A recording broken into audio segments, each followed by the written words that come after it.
Hello दोस्तों, मैं जितेंद्र आप सभी का अपने YouTube channel study 247 by Jitendra sir पर बहुत बहुत स्वागत करता हूं। दोस्तों, आज हम लोग संविधान का बहुत इंपॉर्टेंट टॉपिक पढ़ेंगे जिसका नाम है नागरिकता। नागरिकता दोस्तों संविधान के भाग 2 में है, अनुच्छेद है 5 से 11। तो दोस्तों भाग 2 में नागरिकता को इसलिए दिया गया है क्योंकि भारत में 2 ही तरह के नागरिक हैं, नॉर्मली एक मेल और एक फीमेल, इसीलिए भाग 2 में नागरिकता को दिया गया है। तो चलिए हम लोग नागरिकता को देखते हैं।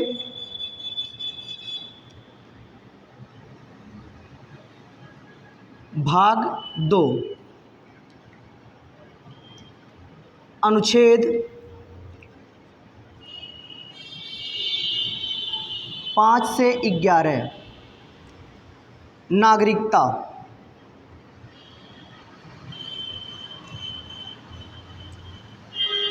भाग 2 में नागरिकता है दोस्तों क्योंकि भारत में 2 ही तरह के नागरिक हैं, एक मेल और एक फीमेल, इसीलिए भाग 2 में नागरिकता दिया गया है। नागरिकता शब्द का सबसे पहले प्रयोग अरस्तू ने किया था। नागरिकता शब्द का प्रयोग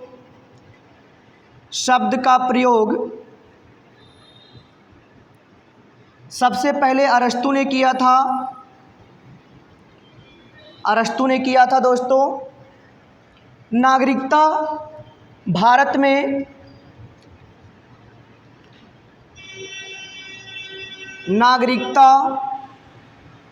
भारत में गृह मंत्रालय के द्वारा दिया जाता है। गृह मंत्रालय के द्वारा दिया जाता है दोस्तों, जबकि नागरिकता से संबंधित कानून बनाने का अधिकार संसद को है।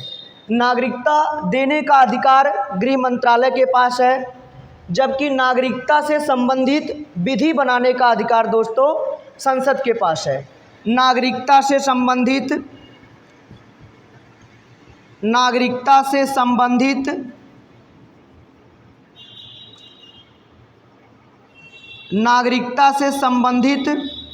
विधि बनाने का अधिकार संसद के पास है दोस्तों। अनुच्छेद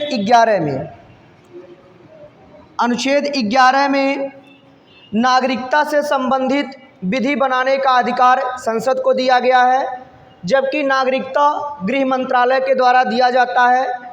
नागरिकता शब्द का प्रयोग सबसे पहले अरस्तू ने किया था।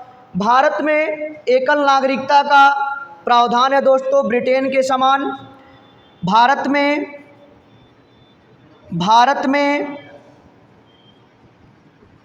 ब्रिटेन के समान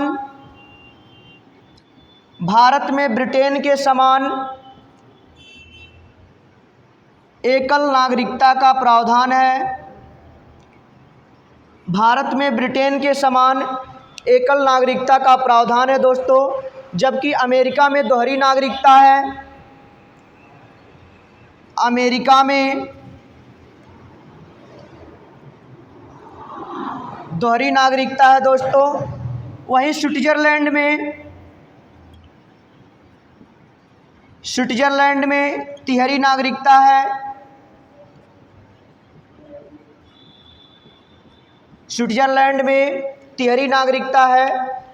भारतीय नागरिकता अधिनियम 1955 के अनुसार दोस्तों भारत में 5 प्रकार से नागरिकता को ली जा सकती है। भारतीय नागरिकता अधिनियम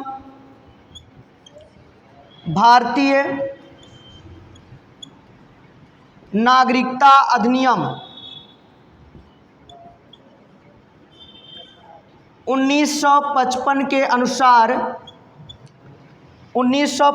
अनुसार भारत में दोस्तों 5 प्रकार से नागरिकता को ली जा सकती है और 3 प्रकार से नागरिकता का त्याग किया जा सकता है। तो हम लोग देखते हैं किस किस प्रकार से भारत की नागरिकता ली जा सकती है।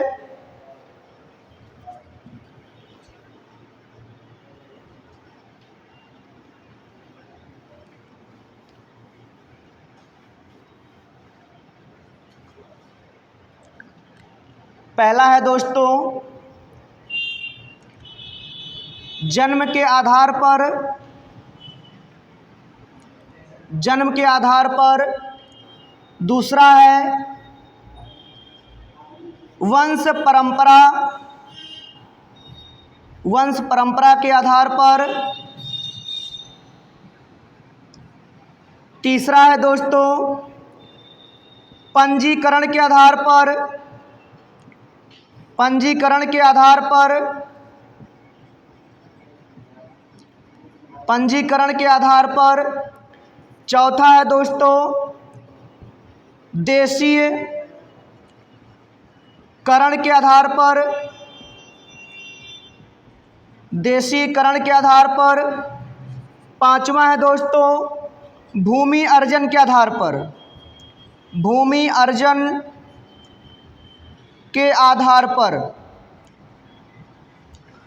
भूमि अर्जन के आधार पर। तीन तरह से भारत की नागरिकता का त्याग किया जा सकता है। नागरिकता का त्याग। नागरिकता का त्याग तीन प्रकार से किया जा सकता है। तीन प्रकार से किया जा सकता है।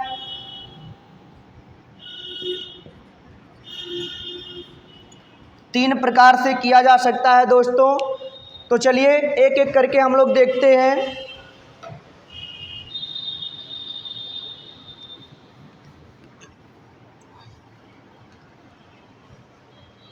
पहला है जन्म के आधार पर।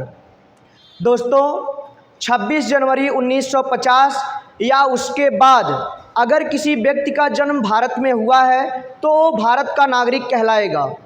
26 जनवरी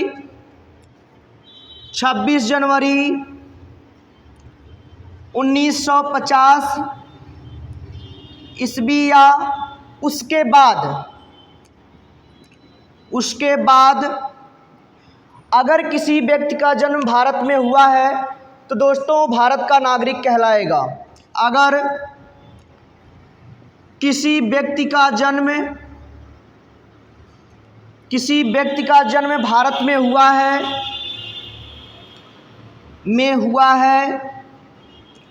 तो वह व्यक्ति भारत का नागरिक कहलाएगा। अब दोस्तों अन्य देशों ने इसका बहुत बड़े पैमाने पर दुरुपयोग किया। लोग दूसरे देश के लोग भारत में घूमने आते थे, यहाँ पे 1 साल 2 साल तक रहते थे और जो बच्चा पैदा होता था भारत में वो दोस्तों भारत की नागरिकता ले लेता था।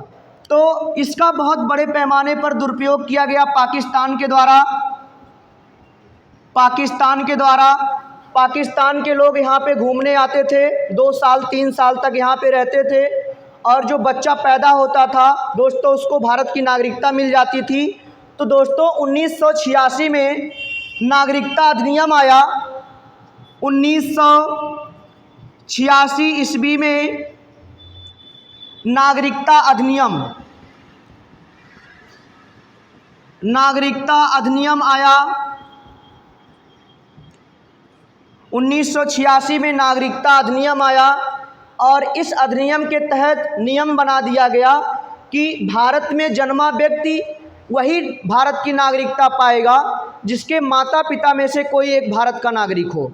तो देखिए दोस्तों 1986 में प्रावधान कर दिया गया भारत में जन्मा व्यक्ति वही नागरिकता भारत की पाएगा अगर उसके माता पिता में से कोई एक भारत का नागरिक होगा, तब उसको भारत की नागरिकता मिलेगी।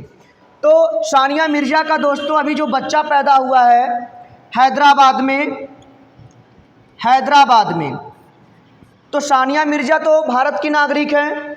हैदराबाद में उनका बच्चा पैदा हुआ है। उन्होंने अपने बच्चे का नाम, अपने हस्बैंड का नाम और अपना नाम मिला करके रखा हुआ है इजहान मिर्ज़ा मलिक। सानिया मिर्ज़ा के लड़के का नाम है इजहान मिर्ज़ा मलिक। तो इजहान मिर्ज़ा मलिक का जन्म भारत में हुआ है दोस्तों, तो उसको भारत की नागरिकता मिलेगी क्योंकि उसका जन्म भारत में हुआ है और उसके माता पिता में से उसकी माता जो है भारत की नागरिक है। आगे हम लोग देखते हैं दोस्तों वंश परंपरा के आधार पर।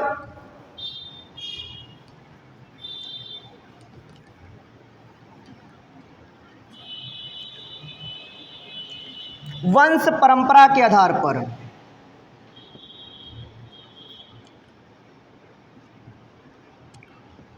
वंश परंपरा के आधार पर, वंश परंपरा के आधार पर दोस्तों, अगर किसी व्यक्ति का जन्म विदेश में हुआ है तो वो व्यक्ति भारत का नागरिक तभी कहलाएगा जब उसके माता पिता में से कोई एक भारत का नागरिक हो। 26 जनवरी 1950 या उसके बाद अगर किसी व्यक्ति का जन्म विदेश में हुआ है, अगर किसी व्यक्ति का जन्म विदेश में हुआ है तब वो व्यक्ति भारत का नागरिकता तभी पाएगा जब उसके माता पिता में से कोई एक भारत का नागरिक हो। जब उसके माता पिता में से कोई एक भारत का नागरिक हो दोस्तों, इसको आप लोग याद रखिएगा। उसके बाद नागरिकता अधिनियम 1992 के द्वारा, नागरिकता अधिनियम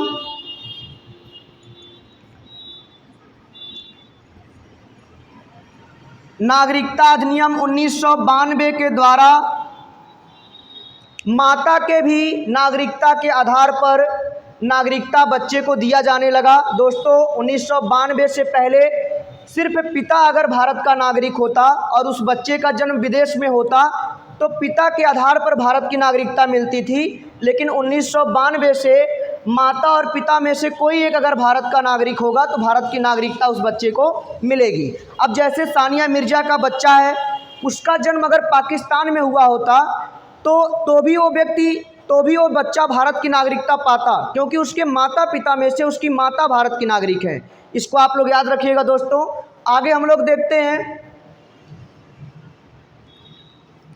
पंजीकरण के आधार पर, पंजीकरण के आधार पर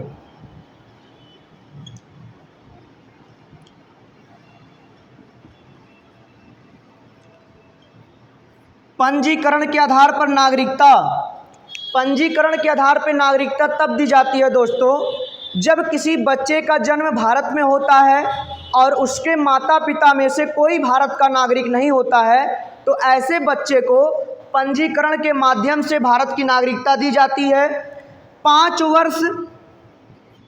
वर्ष तक उसको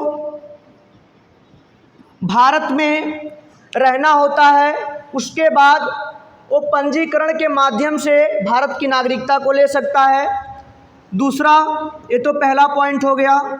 दूसरा पॉइंट है, अगर कोई भारतीय किसी विदेशी महिला से विवाह किया है या भविष्य में विवाह करेगा तो उस महिला को भारत की नागरिकता तभी दी जाएगी जब यहाँ भारत में आकर के 5 वर्ष तक रहेंगी, तभी उस महिला को भारत की नागरिकता दी जाएगी। क्योंकि उस महिला को दोस्तों पंजीकरण के आधार पर भारत की नागरिकता मिलेगी। 5 साल यहाँ पे रहने के बाद उनका रजिस्ट्रेशन होगा, उसके बाद भारत की नागरिकता मिलेगी। तीसरा, अगर कोई ऐसा व्यक्ति है जिसने किसी दूसरे देश की नागरिकता ले लिया है दोस्तों, और उसका बच्चा अगर भारत की नागरिकता लेना चाहता है और अवयस्क है, तो उसका बच्चा पंजीकरण के माध्यम से भारत की नागरिकता को ले सकता है। अवयस्क बच्चा पंजीकरण के माध्यम से भारत की नागरिकता को ले सकता है दोस्तों, इसको आप लोग याद रखिएगा। आगे हम लोग देखते हैं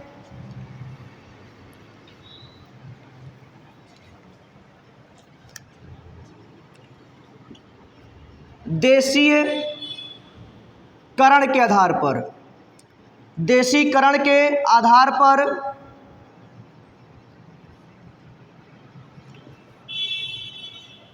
यदि कोई विदेशी व्यक्ति भारत की नागरिकता को लेना चाहता है जो वयस्क है, तो उस व्यक्ति को भारत में लगातार 10 वर्ष तक रहना पड़ेगा। उसके बाद भारत की नागरिकता दी जाएगी देशीकरण के आधार पर।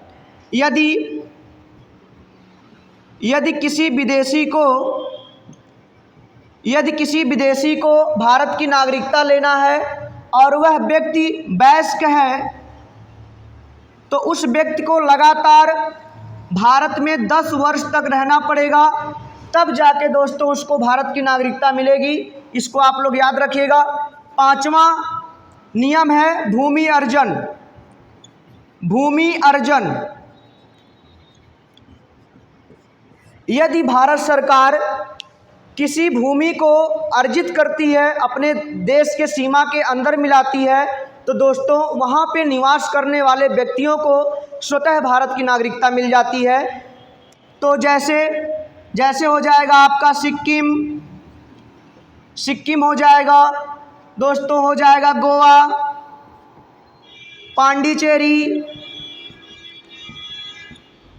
इन सब लोगों को दोस्तों भारत की नागरिकता स्वतः मिली थी, क्योंकि भूमि अर्जन के आधार पर भारत में इसको शामिल किया गया था। तो इसको आप लोग याद रखिएगा दोस्तों। 5 प्रकार से भारत की नागरिकता को ली जा सकती है और 3 प्रकार से भारत की नागरिकता का त्याग किया जा सकता है।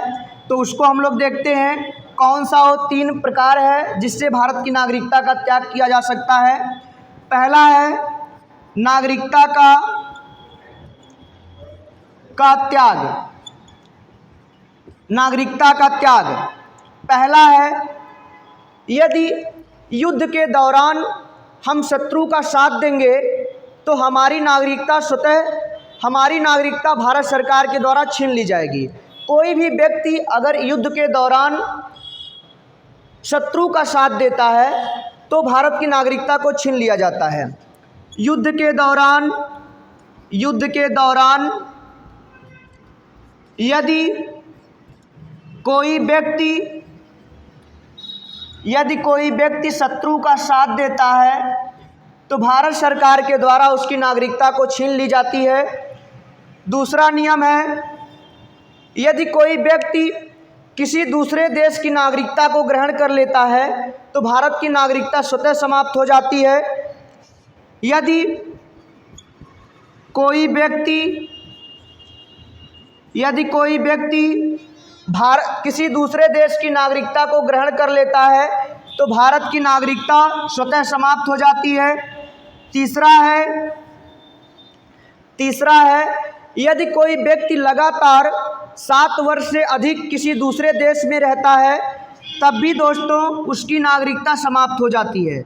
7 वर्ष तक लगातार यदि कोई व्यक्ति भारत से बाहर रहता है तब भी दोस्तों उसकी नागरिकता समाप्त हो जाती है।